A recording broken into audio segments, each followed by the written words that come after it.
We give people an opportunity to get in, get their hands dirty, get weeding, get building, but learning along the way and then realizing they can do this at home. And it's super cool. People who came out last year, I've been noticing a trend. People who came out and volunteered quite a bit last year are now building garden beds at home, are now taking seedlings home, are now adopting chickens and are hatching chickens at home. And it's just this idea that I can do this. This is easy. This is accessible. This is something I can do.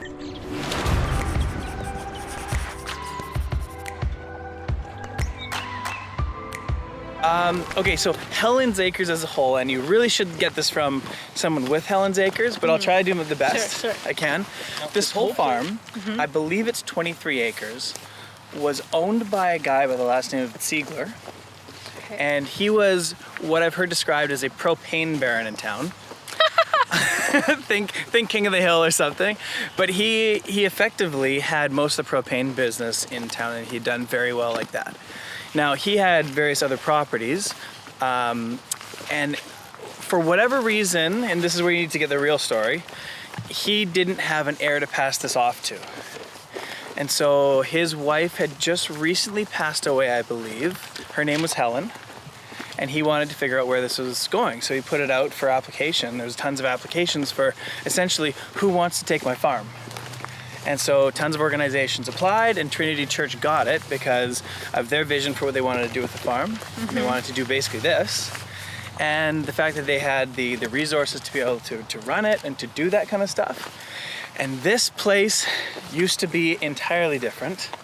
Trinity Church has done an incredible job with this. By last year, they'd taken off over 1 million pounds of scrap metal. And they dragged it off the dump and all of that, and they've completely cleaned it up. Now the shop is occupied by the Men's Shed, which is an organization for retired men who come in and do woodworking for the community. This is all going to be a picnic space. This is probably going to wind up being a greenhouse, I believe. Like, the projects all over the place here that I've heard about are incredible. Even just this berm is going to be amazing this summer. Helens Acres is if you bring it, they'll say, and it fits with their vision, giddy up. Cool. I want to bring chickens. Well, we have chickens over there. This is all JCI Kelowna and friends. Oh. And yeah, the rest of it is run by Trinity Church. These aspects right here, these are other organizations. We've got Mamas for Mamas is the far one. So that's Penny, she's in the pink. This whole part that looks incredibly professional right here, this is all the, I'm gonna get this wrong, Okanagan tree fruit. The personalities you get on this farm are amazing. Everyone has a different reason for being here, and everyone has their different thing they're getting out of it and that they're adding to it. And so there's multiple farms from multiple organizations and different farming practices. Yeah. That's so cool. Yeah. And last year they were a whole lot more hands-off, but this year they really felt the pressure because of the COVID stuff. There's going to be a real demand for food. And so they were very supportive, but also kind of they made it known that we needed to produce this year. Last year we were kind of messing around and blah, blah, blah, blah. But this year, any pound that we don't produce is a pound that doesn't get produced for someone.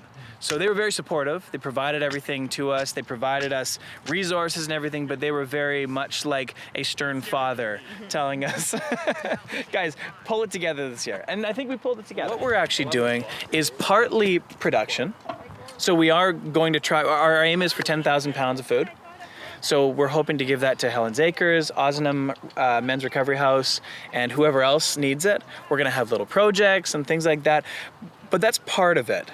If that was our whole thing, if we just wanted to create food, then the best way we could do it, like I said, is to get off of it and let Trinity farm it, because they are experts at that. So we're focusing on what we're actually doing as well, like our added benefit, and why they like us on the farm is because we bring people to farming who've never been near farming before. I think we take for granted where our food comes from. It just comes from the supermarket, and we don't think anything about the supply chains that it took to get there. We don't think about the fact that we are dependent on a supply chain that runs all the way down to Mexico, or all the way out to Southeast Asia, or all the way down to California. And we don't think about the fact that we have an enormous amount of food and resources and land and available resources here to be able to grow food ourselves. And I think this really gives us an appreciation both for the fact that it's important. It's really important to be able to do that where we are. But it's also really good for us to be doing that from a mental health perspective, from a community contribution perspective. I mean, it's fun. It's and I think it's really important that people understand where food comes from. So we do some fundraisers because we rely on donations to keep this going. We made a really conscious decision early on that we didn't want to sell our fruits and vegetables and produce because we operate from volunteers and we didn't want to compete with small farmers who are doing this for a living. So we made a specific decision to stay out of the farmers markets, to stay out of trying to sell it to people, because we want people who are doing this for a living to be able to make a living doing it. That's the way we support local produce. So we do depend on revenue from elsewhere. So I run little seminars to raise money for it. We get donations from JCI and from Rotary. Rotary gave us a $1,500 donation this year, which is fantastic. And that's why we're able to do this. Last year, our plot was bare with a couple lines because I was basically self-funding. This year, we were able to afford landscape fabric and tons of irrigation and all these stakes and seedlings and seeds, and we didn't have to worry about anything. So money is great. Coming out and helping is awesome. And I hesitate to say that because we already have so many people, but we always want more people because we want, like I said, our impact is bringing people here. So people can help support our vision by coming out and learning and being around us and adding their little bit to it. I am just in charge of making sure this happens. But I've been super blessed and fortunate that people have come in and added their bit to it. We have a guy who's a business analyst. His name is Graham Fawcett. And so adding his little bit to it is he's creating spreadsheets and systems and tracking in order for us to be able to track exactly when we planted something, when we harvested, how much it was, how many man hours went into it, etc. Tony is an expert at management of people, and so he's totally cleaned up my system, and I hesitate to say that because I didn't have a system before. Katie loves the community, and so she's been reaching out into various community organizations. Kate is amazing at communications, and these are things that I couldn't do. I don't have the ability to do, and so when people come in and they add their piece to it, that's where we really benefit.